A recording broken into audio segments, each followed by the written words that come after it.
The Winsted Wildman by Tristan Mason. The first time Sasha got high, she stood face to face with a black bear in the backyard of her friend's house. She was giggling while her two best friends, Jade and Colt, stood behind her, absolutely terrified. She wasn't sure why this was her reaction or what other drug those edible gummy bears were laced with, but the bear looked adorable standing on its hind legs and raising its snout into the air. "Don't scream," Sasha said, still giggling. "It will only provoke it.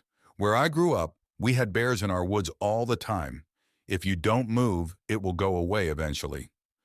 "You're out of your fucking mind," Colt snapped in a harsh whisper.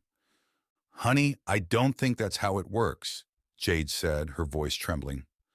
She was frantically searching through her phone. "You're really high right now. I think you should do as this website says and back away slowly or scream if it comes close and throw things." "Scream and throw things at that?"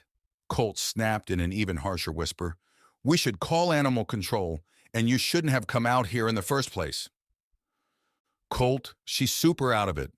Be nice," Jade tried to reason, still shaking. "Honey, try to back away slowly. Colt, call animal control and the police. Maybe pick up something to throw at it." Colt, shaking his head, muttered a string of swears under his breath. The bear looked absolutely massive compared to the 5-foot Sasha, especially on its hind legs. For some reason, though, the furry black beast didn't seem threatening, as it wasn't even looking at the threesome. It was more interested in an injured bat that was flopping around on the solar-tiled roof of Jade's house. Sasha remembered only bits and pieces of her father's advice from long ago. "You guys need to calm down," Sasha insisted, not even trying to suppress the giggling. "You see something on the roof, boy? What is it?" "It's not a dog, Sasha," Jade said.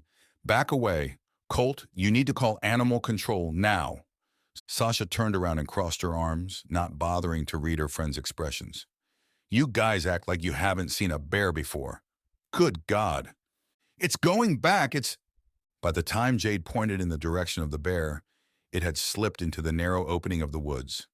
As Colt and Jade breathed a sigh of relief, Sasha sat on the porch steps and reclined on them, her eyes fixed on the ever-blurring, starry sky. There wasn't much she loved about Winsted, but she loved nights like this, even when she was drifting into a drug-induced sleep. "That was way too fucking close," Colt snapped. Sasha wasn't sure whether either of them were looking at her, but Colt's angry tone mixed with Jade's concerned tone weren't enough to sway her from her sleep. "Maybe we should just leave her there," Colt remarked. "She loves the wilderness, apparently."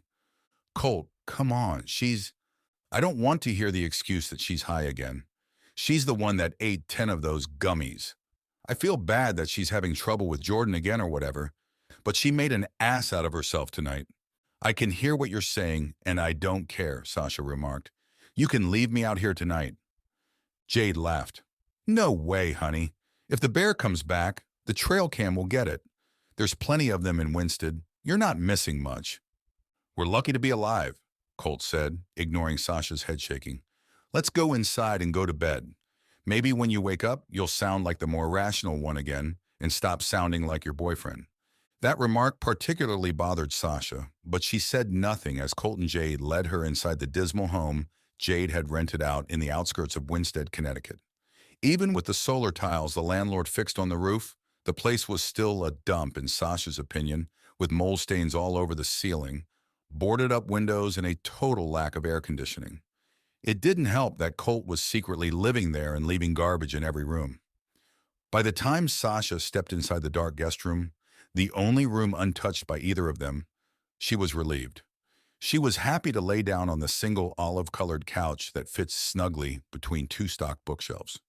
Sasha took the night to sober up, tossing and turning on barren cushions with broken springs. She couldn't stop thinking about how human the bear looked, standing on its hind legs. She found nothing to fear about the bear but thought about it in wonder.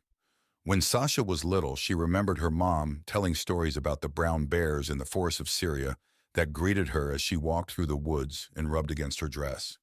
Her father, a lifelong New Englander, tried to explain in extreme caution that this wasn't a typical experience. Sasha didn't listen, nor did she fear bears. She always loved bears and still had the same sweatshirt of a brown from the time she was a teenager. High or not, she figured she probably would have approached the bear anyway. I didn't know being high could make you the crocodile hunter. Jesus Christ, she heard Colt say from the other room. Sasha's always been good with animals, Jade responded. With a tired laugh, she turned on the faucet in the kitchen. To Sasha, they sounded louder and closer than they actually were. She was starting to drift when Jade continued. That bear was absolutely crazy, though. You mean terrifying? Colt interjected, pouring what sounded like a glass of water. High or not, that girl has no common sense and is turning more and more into her boyfriend every day. Sasha sighed. Ever since Jordan came into the picture, neither Colt nor Jade were a fan of him or his YouTube channel about abandoned and scary places. For the longest time, it was just Sasha, Colt, and Jade, three friends who met their freshmen at Northwestern Connecticut State University, a college not too far from the dump her friends now called home. Her relationship was driving a wedge between them. Being high tonight was a way to take the edge off their complaining.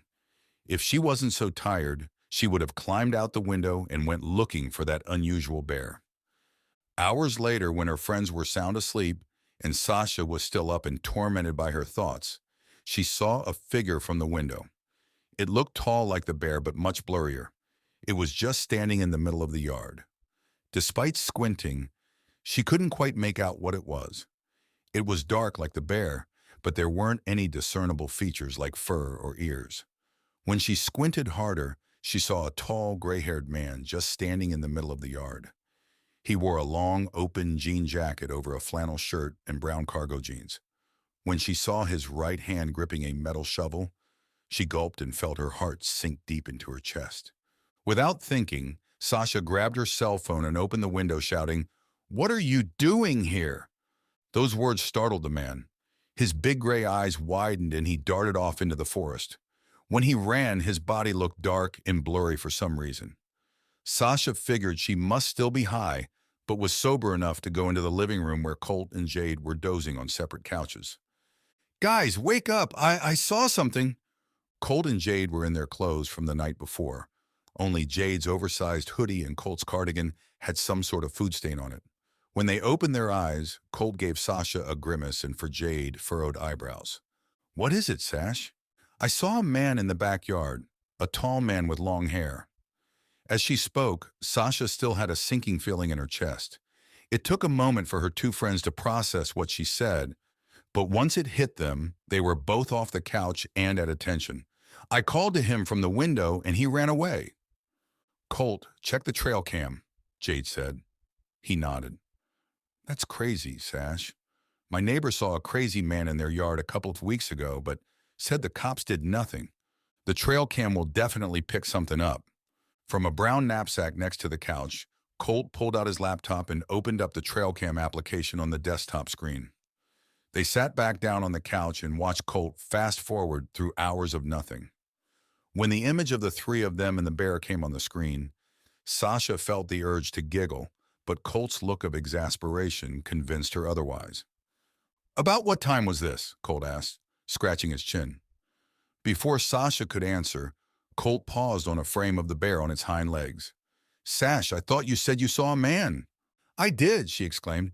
"This very tall man with ridiculously long hair and a jean jacket. Maybe you need to fast forward a little more."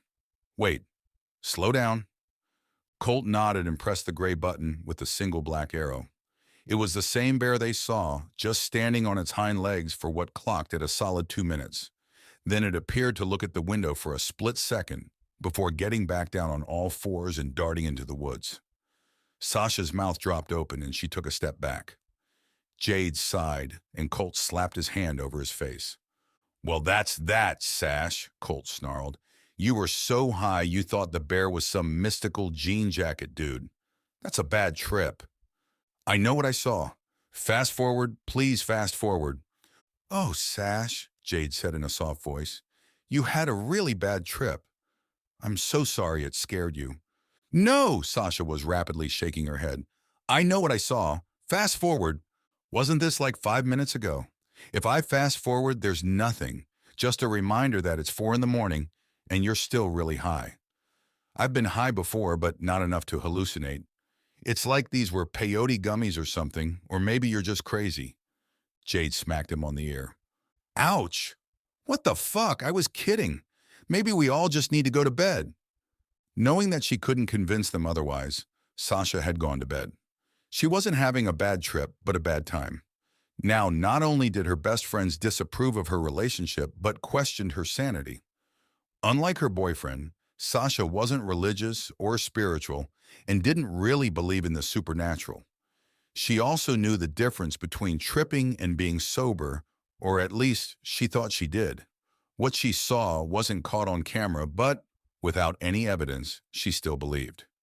Being in the last year of her biology graduate program, the notion of believing was deeply unsettling for her. Despite her better instincts, Sasha called Jordan the next day and told her about this experience. So let's review, Jordan said in a familiar, most self-assured voice that made Sasha groan.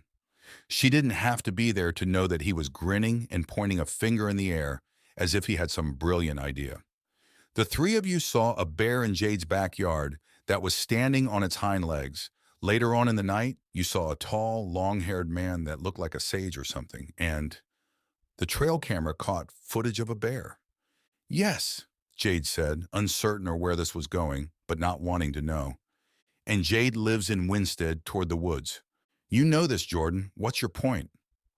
There was a brief pause before Jordan blurted out, You had a visit from the Winsted Wildman.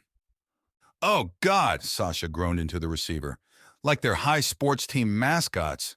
Ah, no, that's the Winsted Wildmen. There's a slight difference. See, they get their name from the local legend of the Winsted Wildman. It's like Connecticut's Bigfoot. As Sasha sank into the couch and let out another audible groan, she felt tempted to hang up and make an excuse about bad at service as he continued. Matt Drake did a video about this. You should watch it. Okay, so legend has it that sometime in the late 1800s, there was this real proper selectman named Riley Smith who was picking berries with his dog. For some reason, he, like all men back then, always wore a suit and a top hat, even on a walk in the woods. But that's besides the point. Anyway, he saw a large creature that looked like a man, but with black fur all over its body and long hair draped over its shoulders. The selectman and his dog were paralyzed with fear and stood motionless until the creature disappeared. He reported this story to the Winsted Herald, and over the next few weeks, many locals reported sightings and the town panicked.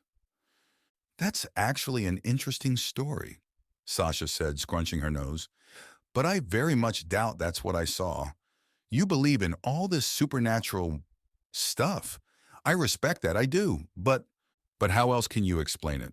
Look, Sash, I gotta go, unfortunately. Be careful out there and maybe buy bear spray or something.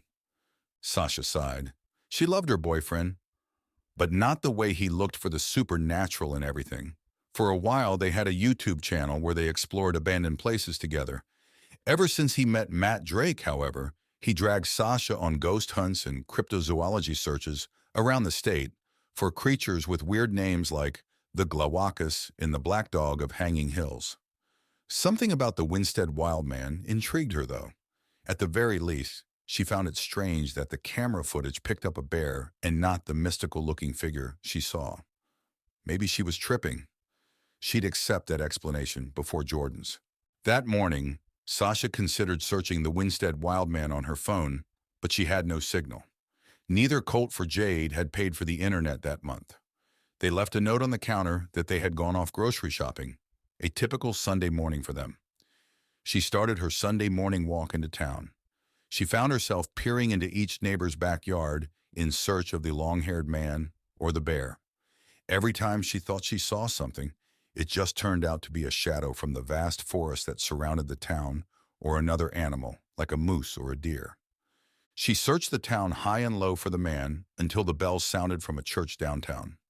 She felt her mind and eyes growing dreary as she aimlessly wandered until she reached a part of town that she did not recognize, lined with old brick factory buildings. The street was completely silent. The sound of passing traffic, birds, and the crunch of fallen leaves beneath her feet had completely dissipated. The silence made her drowsy. so drowsy that she sat on the curb in front of a large brick building that looked different from the rest of the factory buildings, as if it was once a school or a town hall.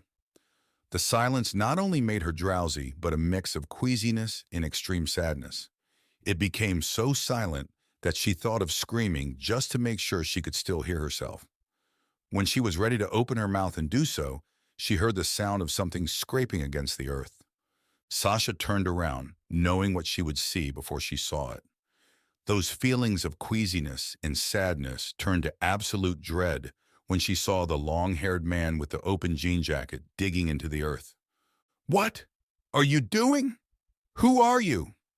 Sasha thought she whispered this, but the atmosphere was so quiet that the man not only turned around, but he brushed his hair out of his immense gray eyes and placed his shovel down. "I'm sorry. I'm so sorry. I didn't mean to bother you." "I'm looking for my friends," the man said in a sharp, raspy voice. "Oh, God," Sasha whispered to herself. "I should go. I'm so sorry." Sasha couldn't turn around, though.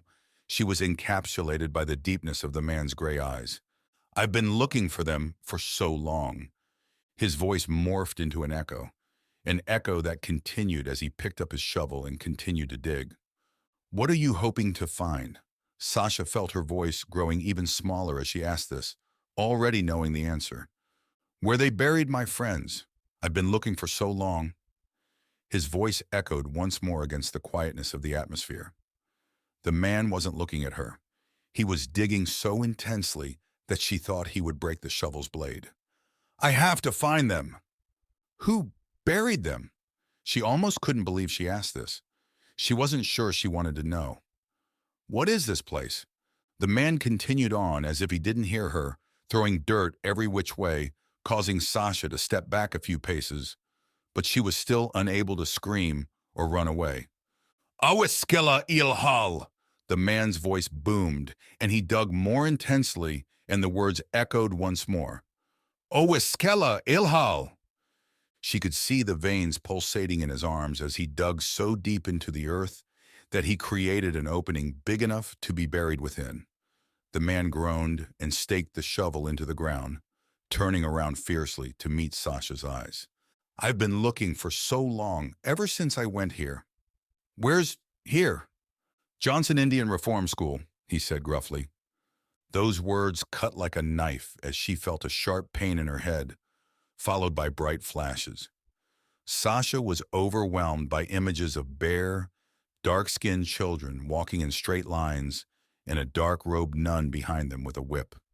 She saw images of the long-haired man as a young boy with the same shovel, digging into the earth and weeping loudly. Sasha saw the black bear standing on his hind legs and roaring into the sky. Then there was nothing but silence and complete darkness. When darkness was gone, she woke up on the curb of a completely different street that she now recognized. Sasha rose and looked around frantically to see a street filled with Sunday morning drivers and churchgoers. The buildings were gone. The silence was gone. The long-haired man was gone too. Now even the slow sounds on Sunday morning in Winsted felt overwhelming. Just looking at the church made her queasy. Either she wasn't well, or everyone around her was willfully ignorant of the horrific history that lurked within the town. Sasha wasn't sure what was worse, so she went back to Jade and Colt's house, too fright-stricken to look in any backyard or take any shortcuts. "We tried calling you," Jade exclaimed as a pale-faced Sasha stumbled into the house. She threw her arms around Sasha and pulled her in tightly. "You need to learn to charge your phone, Sash." "Yeah," Sasha murmured. Even Colt looked concerned and was reading something on his phone. "Looks like you did see something last night, Sash." He handed her his phone. It was a silver alert text about a man named Tyan Morgan, who had wandered from a retirement facility 24 hours ago. It described him as 6'5" with long silver hair. Sasha bit her lip, her hands shaking against her jeans. "I think you saw this guy. Well, I'm not sure what he was doing in our backyard, but he's exactly how you described him. He is—" Those words were all Sasha could manage to say as she sat on the couch. Colt and Jade suggested reporting what she saw to the local authorities. All she could do was nod. She felt too frightened to express what she had seen or to even rationalize it, even to Jordan, who would believe her at the drop of the hat. It wasn't until days later, when Sasha was back home, that she mustered the willpower to search for Johnson Indian Reform School. To her surprise and disappointment, she found the Foreign Mission School in Cornwall and the Moores Indian Charity School in Lebanon. But no combination of words matched Johnson Indian Reform School. Perhaps the man she saw attended one of those schools, or was just old and confused. Perhaps she felt such an intense connection to him that she imagined what he once saw. Perhaps it was just an old man with dementia who mixed up stories from other family members or legends. Sasha searched as intensely as she saw the long-haired man digging that day, but no results rendered. Perhaps it was best to just try and forget the disturbing images she saw and heard. No matter how hard she tried, Sasha couldn't forget about Tyann Morgan, the Johnson Indian Reform School, or anything else she had seen. She stayed over at Colt and Jade's place as an excuse to search the neighborhoods for the man or the street with the old factory buildings. The trouble was, Winsted had many streets with old factory buildings, but none that were shaped like old schools or town halls. Colt and Jade asked where she would go on her walk, but she never said. Every time she tried, she heard Tyann Morgan's echoing words, "I'm looking for my friends." Sometimes she felt the urge to help him.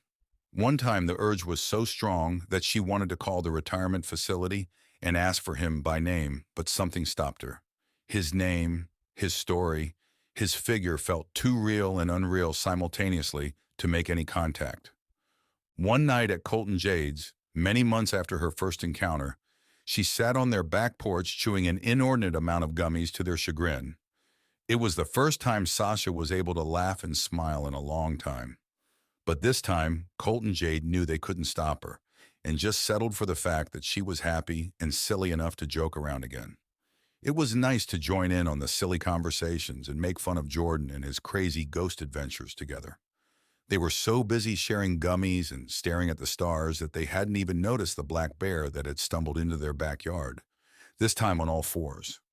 "Oh my God," Colt said, tensing up and whispering sharply, "Sasha, be real quiet and don't do anything." "Yes, Sash," Jade said, grabbing onto her shoulders. "Please don't do anything stupid." "Hey, what's that in its mouth?" The bear had something white and pointy in his mouth that was rounded at its ends. Sasha's jovial mood turned into one of complete silence as she stared at the pointy figure and into the bear's gray eyes. She hadn't looked into the bear's eyes the first time she saw it. Now, Sasha sat quietly until the bear seemed to nod at them and slipped into the narrow opening of the woods. After it left, and after what seemed like an eternity of silence, Sasha said in a hushed tone, "I think he found his friends."